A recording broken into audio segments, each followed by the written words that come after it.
Okay, so I wanted to make this video because I've been thinking about this for a while with some different friends online and moving from away from TikTok and all of that.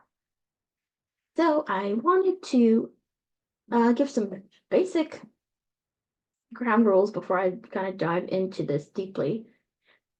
And I can't tell if this is recording the screen sharing button, but whatever, we'll see.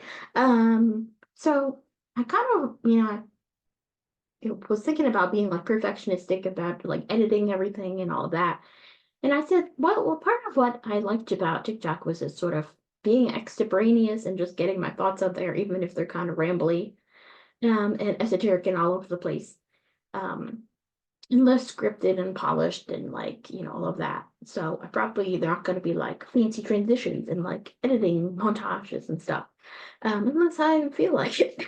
So I have a sort of an outline of thoughts, but I'm mostly talking extemporaneously. And we'll see how I do. I was trying to make this slideshow to get into my basic thoughts, and then it's taken all day, so here we are. Um, so that's it. This is going to be another main point is that this is going to be a muse-free video. This is more about me looking at her art specifically from Midnights and through TTPD and the future as sort of a unit. And it's not necessarily going to be super into like the queer analysis of it as well, but it's not going to be not that. So if that's a problem, then unfollow me now. But I, have come over thinking about this over the last few years. Think that it's more about like just kind of self actualization or individuation or like retaking selfhood from the extreme parameters of fame in the industry in all sort of guises and not just necessarily in terms of like privacy about relationships or identity or anything like that. But it's definitely there and it will come up. And also, if this is like if you're like a hyper literalist about everything, then this is also not the video for you because I'm gonna get into interpretation. So if you think she has this like her PR team is the irrefutable word, then this is also not. But this is out of a deep respect and love for both of these poets, and just kind of reflecting my own thoughts on them and what I'm seeing, having gotten really deeply into Dante the last few years and been also got really into Taylor in like the Red era. Um, and then got really into just deep sort of analysis of her work and themes and stuff kind of around 2020 or 2021-ish. Um, but I always liked her deep, lyrics and all of that. And I thought there's just too many coincidences that the people need to know. So I'm just kind of making this for my own, somewhat for history because of TikTok um and the community that's sort of sprung up around that. That's full of wonderful people, both fun ideas and all of that. And just like for my own edification, and also because I think Dante is hilarious. And Dante is very profound and he's like good medicine for the times that we're in. So even if there's definitely things about Taylor that are like morally gray and all of that, like I don't hold her up as like I don't know, some unimpeachable avatar of goodness in the world. I think that everyone has flaws, and obviously there's stuff with like billionaires and the weird bedfellows we have when we're this deeply entrenched in capitalism. Um, but there's still a lot of really amazing things that I resonate with her art, and I think it's important to sort of not, as she said, not paternity test. I mean, you can if you want. That's also an element of it that she plays into. I'm never going to tell anyone that any one interpretation of art is wrong. Um, but I think that there's other ways to look at art that are more interesting to me, to moi. And I think it's interesting to use those interpretive principles about art and sort of collapse this partition between high art and pop culture because I think that they're the same in a lot of ways. And there's kind of everything and everything. And that's always something that I've thought about and been struggling with in terms of Dante, because it's like, as Shakespeare called Hamlet, it's a poem unlimited, and it's kind of just like has everything in it. So I don't even know. Like we were talking about, started talking about this with on TikTok with Midnights with May Swenson and mcpants. Oh, cute. Back in the day, they had come up with this Dante theory around like performance art and using the commedia as some sort of like a timing map for revisiting the different eras and all of that. And then it kind of like commingled with Kristen's theory from Under the Pink around the New Romantics and all of that. But I could have ended up, what I'm left with after the dust has settled of these past 2 years is that there's like just unbelievable parallels between the two texts. And this was even before Hosier came out with his amazing Dante album. We were talking about this.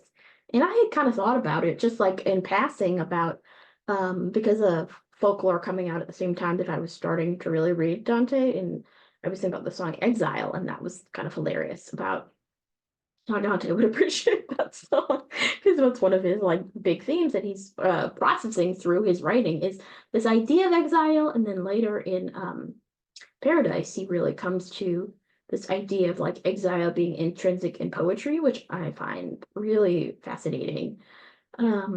This idea of like poets are always sort of on the periphery, and that is what gives you this kind of poetic capacity to really dig into the truth of things because you're not as enmeshed. So that's a big thing. And I think, given that, so that's part of it. Um, there is definitely this idea of being, of being an artist and what is the line between the art and the artist, and how biographical is it, or how much of a sort of psychological purging or psychological healing process it is for the artist to get the art out, and then what remains between them. And how much can we infer?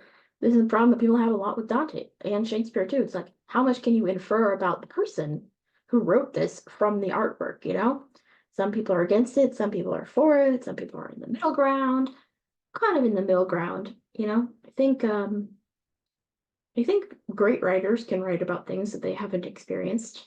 And I think also there is a lot, it's a little bit of the truth sometimes comes out truer when it's a little bit removed. So I think there's a lot of truth in that. There's a lot of truth in artists' art in terms of how it reflects their own consciousness. So that's important to keep in mind. But as I've been going over and really reading and rereading and reading scholarship and stuff about Dante as my that's my like hobby. Even though I have a degree in Renaissance art history, so I've always been deep into Florence and deep into like Greek mythology and all of that. Then I was like, you know what? I'm gonna go back and read a lot of epic poems, and I ended up landing on Dante after a few and really getting deep into it and like really took over my life. But it's also really a deep form of medicine. Like it's like having a friend who's helping you when he's upset about the world and the grossness of the world and how corrupt people are and how evil and like what makes people evil and like where is the good and how do we reach the good and how do we not turn evil.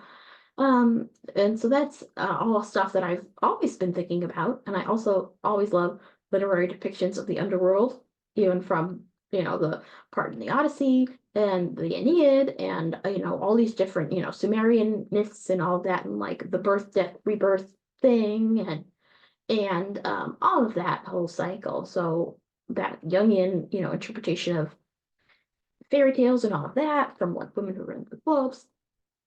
So that's kind of like where I'm coming from this.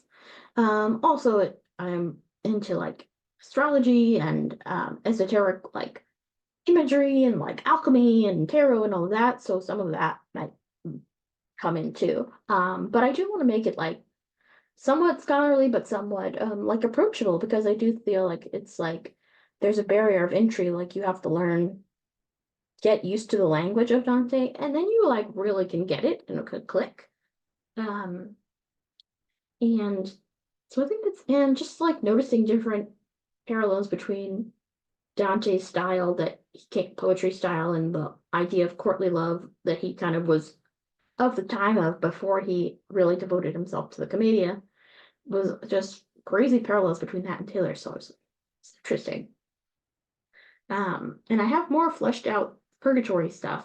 I'm going back now and kind of looking at some of the midnight stuff to see what's in there. And presumably, I'm presuming that the TS12 will be some kind of paradise adjacent theme. So we'll see. But that'll be fun. That's interesting. All right, so basically these are our two poets.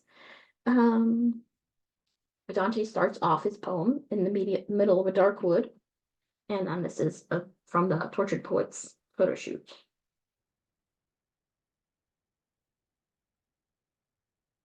Oops. Okay, so this is my second one. You can see this. This is from the I Can Do It With a Broken Heart lyric video. I can show you lies. And then Dante is all about, he talks a lot about this in various parts. And specifically this Dante scholar, Teolinda Barolini. Teodolinda Barolini? I always get confused. I always forget one letter of her name or something, even though I am Italian.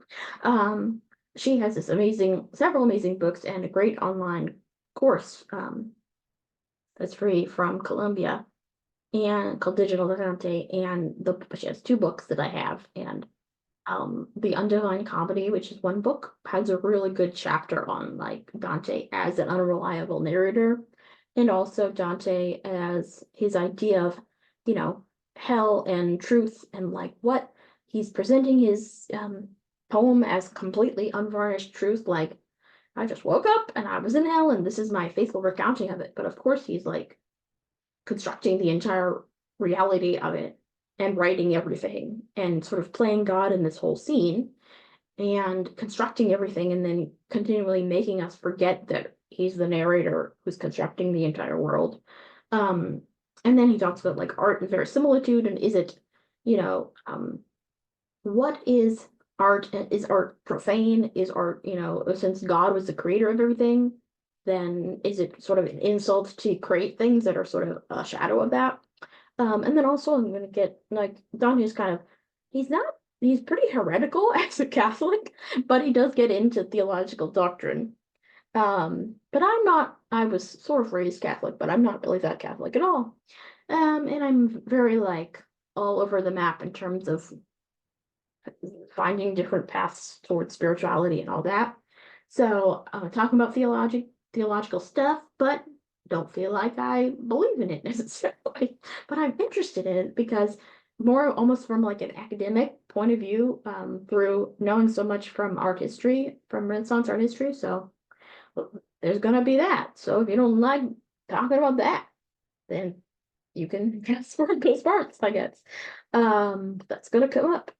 So this whole idea about being an unreliable narrator. And Taylor's talked a little bit about being a narrator, kind of at the end of the masterpiece, which, I mean, the manuscript, well, I have a quote from later in a slide, the idea of writing a manuscript, the idea of orchestrating things in the song Mastermind, you know, there's all these kinds of things about the artifice of when you become such a big pop star and but such a big cultural force, of course there's things that are somewhat manufactured or somewhat glossed over or somewhat playing to keep yourself on the tip of people's tongues. And that's just what everyone does. It's not, you know, just her. It's just the idea of creating yourself, sort of, you know, creating a piece of art and putting yourself out there as a public figure is there's going to be, you know, edges of you that are sort of, you know, not as rough-hewn as if just a regular kind of civilian person. So that's part two. And part of the whole sort of performance art lore thing that people are talking about is like it's so like extreme, her sort of brand presence, that it sort of is almost belying the fact that it's like so over the top, you know? And so this quote on Dante has this phrase called like truth that has the face of a lie, like by being so big or so outlandish, are we sort of almost getting at a deeper truth? There's a lot to that. Could go into that later. He's really interested in the idea of fraud, Dante, and the idea of performance and artifice. So this is a little bit, one thing important to keep in mind is that it is a circle whole commedia. It's sort of a loop, and it's crazy. And I mean, I think like it's one of the things that I'm still doing, and you kind of do forever. Once you read it, you're like, just keep reading it and noticing like these internal loops. And even the rhyme structure of Terza Rima is like an internal loop of like these three rhymes that keep you know, and how they keep looping back. So the number three is everywhere, get used to it, as well as this idea of time kind of being a circle, I guess. And then in Paradise, like we're beyond space and time. But basically what happens is the poem starts in the middle of things. He finds himself in the middle of a wood, and then he goes through the inferno, gets through purgatory, climbs up to paradise, has this like crazy cognition where he meets at least Mary and like heaven, and kind of gets absorbed into the universal mind and like all this crazy stuff. And they say, okay, now that you've had this experience, you have to go back and write about it.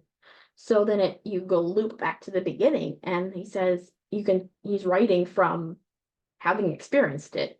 So he's like writing, oh, I'm remembering now, and as I'm writing this, I'm taken right back there. So there's like, well, this Dante, the writer and the architect, Dante, the character in the story who's being written about, and then Dante, the real person from Florence who got exiled, and was a poet and was a sort of statesman, and then gets exiled and just like has nothing to lose. So he just writes this complete crazy poem about sort of realizing enlightenment, but also hating Florence and the Pope and his corruption. And also it's like he feels like society is in such a state that people need some kind of moral guide. So in a way, it's like kind of a moral inventory, and it's kind of like he's showing you how to be like, okay, this is what happens, you know? So in a way, he's sort of a theologian, but in a way he's not. In a way, he's a prophet. In a way, he's dreaming. In a way, he also like people think he had epilepsy, so then you think some of his sort of ecstatic visions could be because of his you know, like neurochemistry. He could be a saint. He could be tapped into different consciousnesses. That's what I kind of tend to think. I think he had these flashes of different states of consciousness. And there's a lot to him. And he's fascinated by language. He's written actually like other things just like about linguistics and language. He's fascinated by poetry. He's fascinated by what language can and can't not do. He's fascinated by morality. He's fascinated by Greek myths and mythology as well as the Bible. He loves all different poets. He loves he's into politics. He's into pretty much everything. He's like completely just like a big nerd.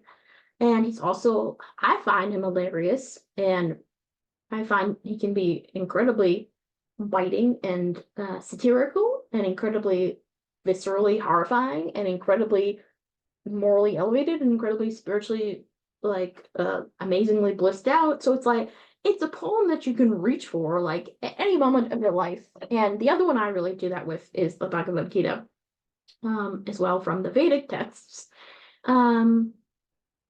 which is not, it is a text that people refer to in Hinduism, but it's also sort of independent of that. So that's also a sort of manual on how to live your life. So let's talk what Dante is. And this sort of three, call it like the tripartite structure. And even this was mentioned in Rob Sheffield's book, which came out recently, where he was talking about how she's a narrator and how she's a person and how she's a writer. But I think he only mentioned two people, two narrator kind of things in his book. And comparing Dante to her as this sort of like, writer person, like we think we know them and they're like we feel so close to them and that they're just like this our buddy from down the block, and then they're so big and they're so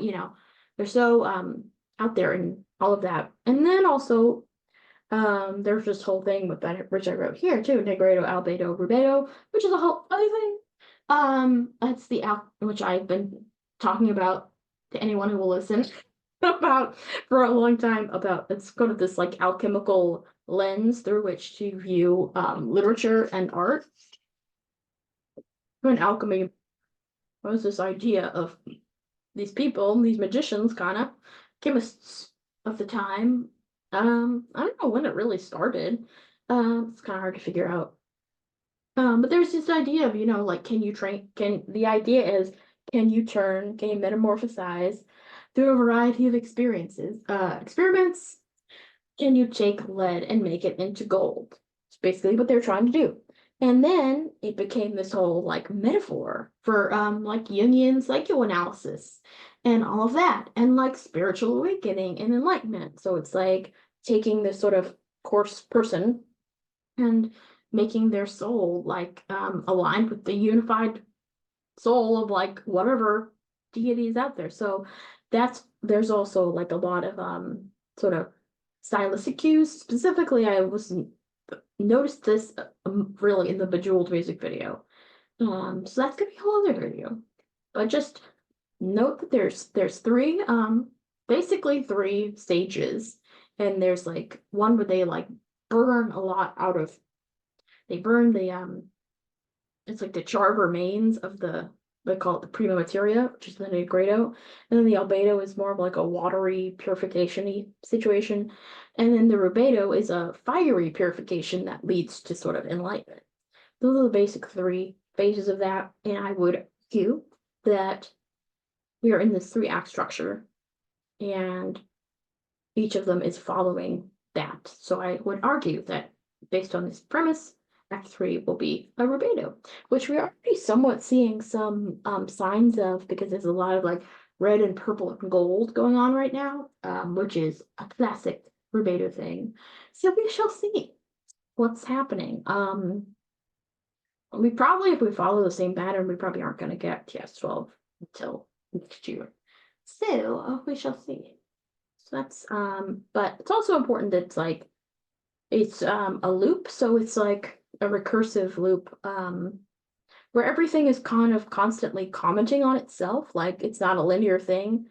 So that's part of like, excuse me, the loops that we're going through at this moment and throughout. You see some sort of purgatory references or paradise references in Midnights, and then it's kind of all spread out. But there is, I think, a case for a narrative line going on here. So this is the anti-hero music video has the three different tailors, which says Dante to me, and we've been discussing a lot what the giant tailor means, and we're all particularly haunted by the anti-hero visual of Eros with giant tailor screaming in the background and being unable to be heard. So that's a whole thing. This is my thought now. And MC has thought about this too a lot, like the idea of the internal family systems, as always, where you're sort of taking these different parts of your sort of psyche that have splintered because of trauma and like reintegrating them. And I think that's a huge, a perfect venue into specifically TTBD. I feel like is like a very like psychologically healing and integrating sort of piece, but also Midnights as well. And the idea of you have these exiles that are like different parts of yourself that have shattered off or been repressed by society, and then you're like reintegrating them. So I think that's part of what's going on based on MC's theory. Six. Next. Okay. Cultural mythology and storytelling. I can't tell if the banner is just showing to me that I'm recording or not. I don't know how to get it to move. So this is also the quote that I mentioned before about manuscript.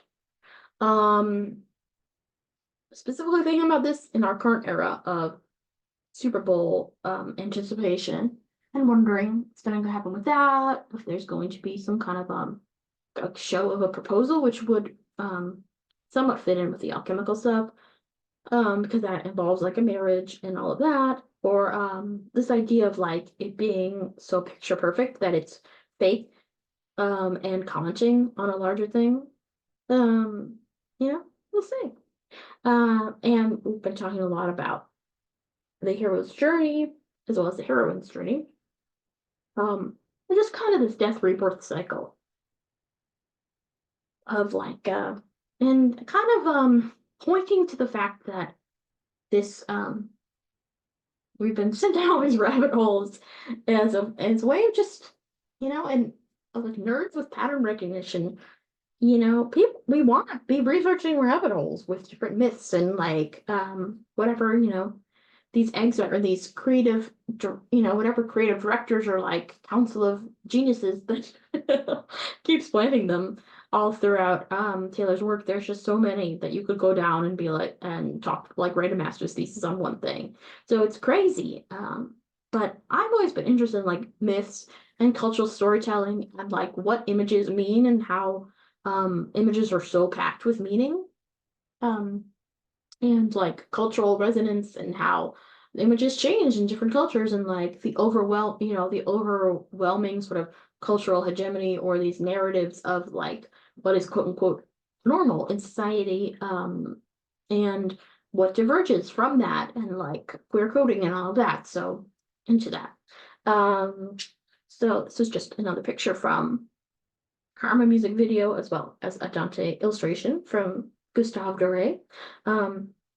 Just kind of echoing the storybookness of the, thing. In fact, her Time article museum, her Time Person of the Year magazine starts off with she's just telling me a story, and then she keeps saying like it's a movie to me now, or talking about like the Horcruxes and stuff. So she's trying to tell like some kind of larger story with her art now. It's gotten sort of more ambitious, I would say, according to her own interviews.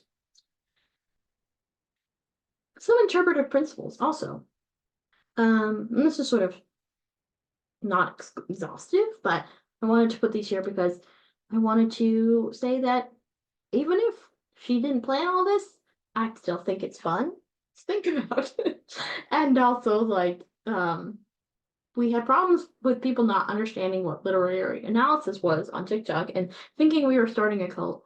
So I won't say this as a caveat or a warning, that you can interpret art in different levels. There's even Dante talks about there's different levels of meaning that you can get from a text. You can read it in a very literal way. You can read it like, oh, a boy found a dog. Or you could be like, oh, the dog is clearly a symbol for his lost innocence. Like you could read it in a moral way, an allegorical way of like, this is a symbol of man's reunion with the divine. Like you could do anything. There's a lot of levels upon which things you could read, and it will be structured kind of in our own like conception of the world and the narratives that we've sort of imbibed. So we may see, based on our own subjectivity, we may notice queer coding or we may not, but that doesn't inherently like make it not true or make it like a bad thing to do or all of that. That's also sort of structured in our consciousness. Death of the Author is a good one, which I always showed out from Merlin Bard. And his sort of thing is like, you created a piece of art, but you kind of like, in a way, it sort of outgrows you in a way, and other people can look at it with their own subjectivity and find things that you didn't put in there, and you can't say like you have the definitive monopoly on what a text even means. So take that, people. Also, I've been thinking a lot more recently about like semiotics, which is kind of like I only got a little bit into at the end of my like BA in art history, and apparently you read a lot more in like master's programs and stuff, but I didn't take one in art history because I didn't like writing research papers. Because I did not have anything to say, and I just wanted to read and think about art and never write. Um, so also this idea of like comparing, advertising and propaganda and all of that, like telling these large sort of cultural stories that resonate on a very large, widespread level about anything about America or heteronormativity or feminism or these sort of romantic comedies, tropes that are being acted out or anything. There's this there's like a meme that was going around on Instagram. See if I can find it later, but it's like it was a perfect summation of this, where it was like the gradual untethering of a chicken nugget from reality. And it was like a picture of a chicken, and then it was like a breaded piece of chicken, and then it was like a dino nugget. And it was just like talking about how we get even more like into symbolism and less tethered to the real thing. So I think that's like a good idea for like the simulacrum of Baudrillard, which I'm still reading. So don't come at me. But we've kind of like gotten to the point where everything is we're sort of almost living in a simulation. And there are a lot of really good YouTube videos about this. But we're not like everything is so detached from real, so everything has become kind of hyper real. And we're sort of trading on these symbols that have sort of ceased to really have like a deeper meaning, or they mean something different. So I'm reading that, so probably talk more about that. And then also I've gotten, because of Taylor, I use it as an excuse to get into film theory. Because she has been, right, what haunts me is that she wrote a movie this whole time and she's going to be coming out with it, and I don't know what it's about.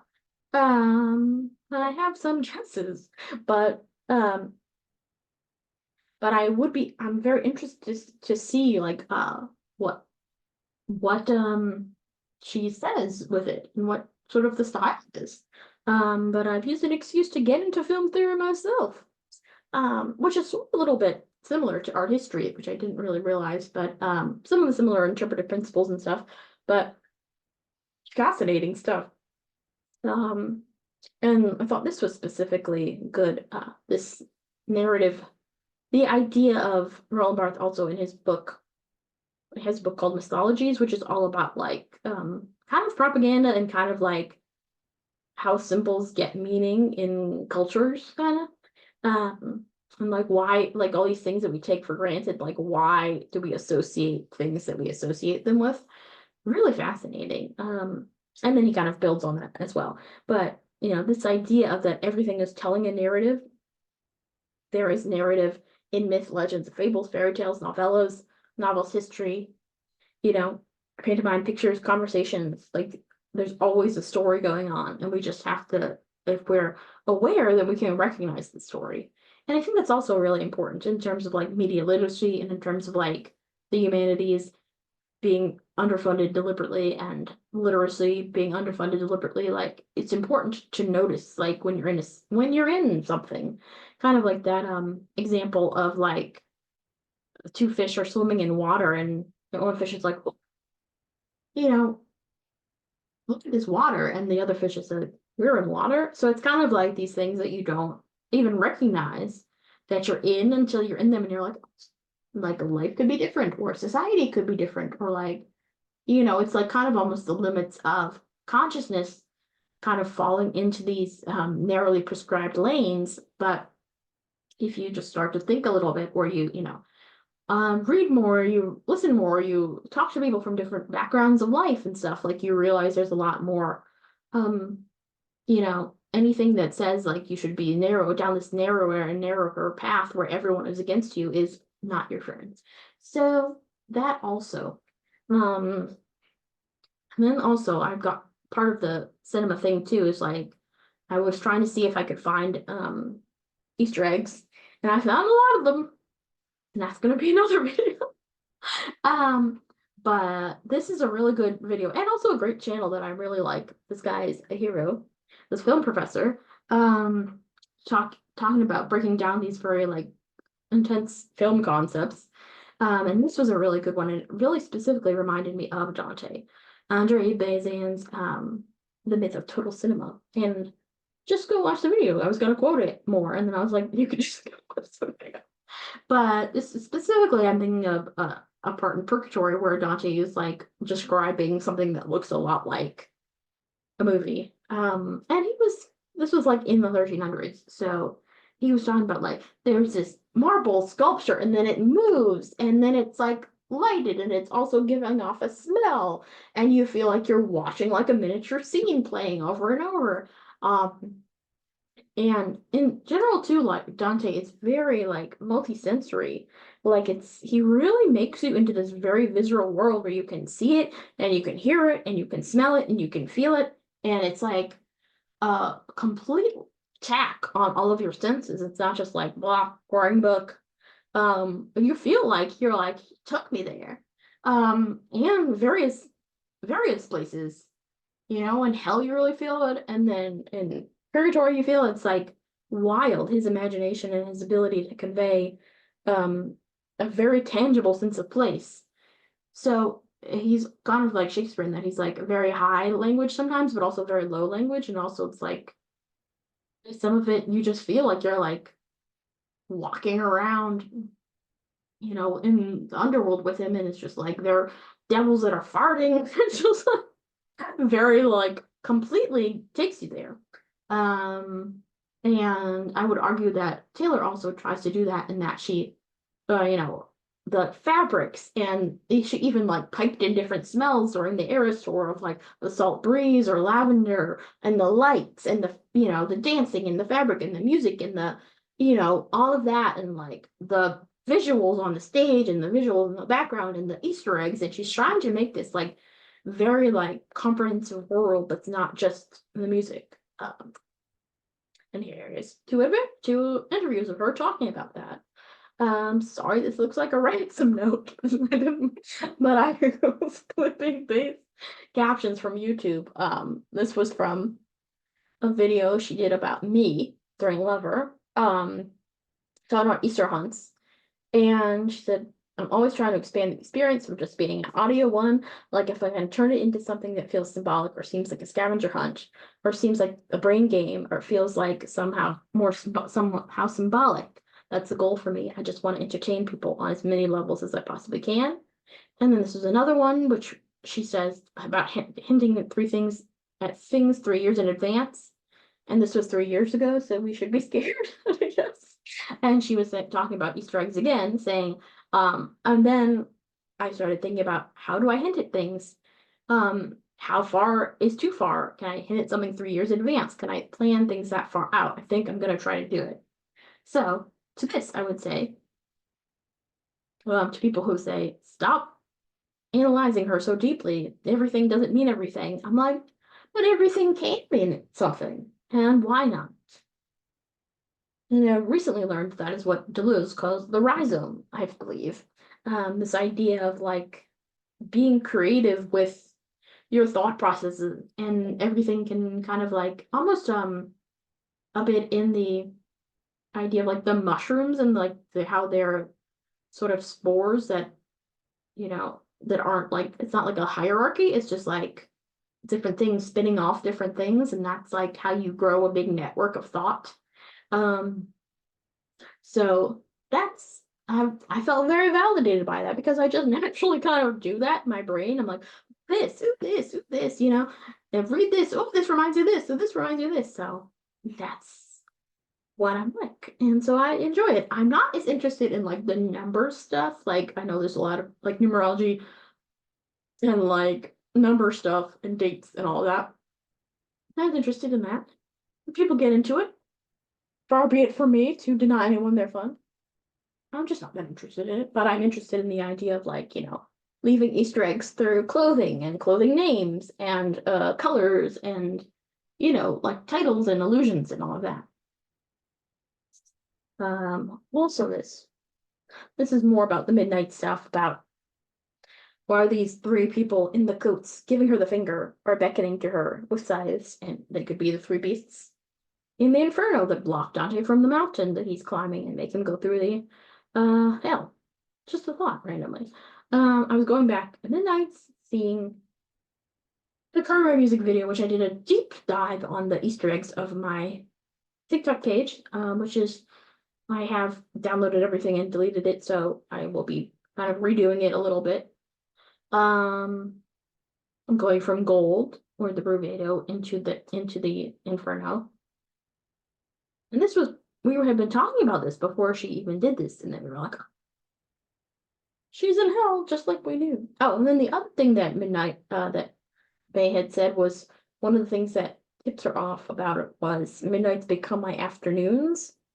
And like how the time and the sun moves in the Divine Comedy and all that, like that whole timing thing, that was part of her conception of what was going on. And then also we all were noticing like these funeral themes from an anti-hero music video. There's a death or something. You find sort of Dante on the cusp of death at the beginning of the poem. And he does end up in crisis because he's left to his own devices. So I thought that's interesting. And like the ghost stuff. And be getting more into the Dante of it all, but this is sort of my like expostulation video of setting the stage. Also notice that this is a circle, much like the Dante circle of the whole Commedia. This is when it all began. And originally I was going down this whole Hunger Games rabbit hole because of me at midnight and all of that, and I still think of that, but this is focusing on something else. This was something that she did, and I think it's performance art lure. It's kind of proof because it's showing that she's an unreliable narrator, because she says, "It's me, hi," which we would later find out to be a line from a song. And she says, "I know I have a habit of dropping cryptic clues, but I'm not going to do that this time." And she just did it. And then she's saying she's going to use her bingo ball thing to allow fate to decide. And then she gets track number 13 come out, which seems like a coincidence. It could be a coincidence, but it could also be that she's an unreliable narrator and she orchestrated it, as we will see when she gets track number 13, being Mastermind, which is all about orchestrating fate. So, but I think that's interesting if we're going off of this premise that many people have had, that we are still kind of in midnights, and that midnights was the beginning of this big like separation, which was, we were felt so sort of close to Taylor, or in the sort of folklore Evermore era, and then she became this big thing again. And is that a big performance art piece? Why not? And then I wanted to go into talking about purgatory and tortured poets as well. And see, Dante has come out. I'm gonna go in deep, so don't even worry. But the roses and this is very giving Dante, and purgatory, which is all about being at the ocean and purifying and being in white. And then this was just something that like came to me today. I was thinking about this tortured poet's prologue kind of thing, and I was reading another book about Dante, and it mentioned this poem from his friend Guido Cavalcanti, and what reminded me of this, and so I sort of translated it from Italian, so sorry if it's horrible. But something was, this idea of this like sort of tortured poet becoming its instruments, becoming the ink. My veins are a pitch black ink, and I'm a sad, bewildered quill. And I've written painfully these words, and I've become these words, and all of that. And then this is more of it. So that was the end of my uh slideshow that I've come up with, but I have many more thoughts. This is only the beginning. But I thought it was a good start and see what happened, see what came out. But I'll continue to think about it and continue to like put together more thoughts about it as stories develop.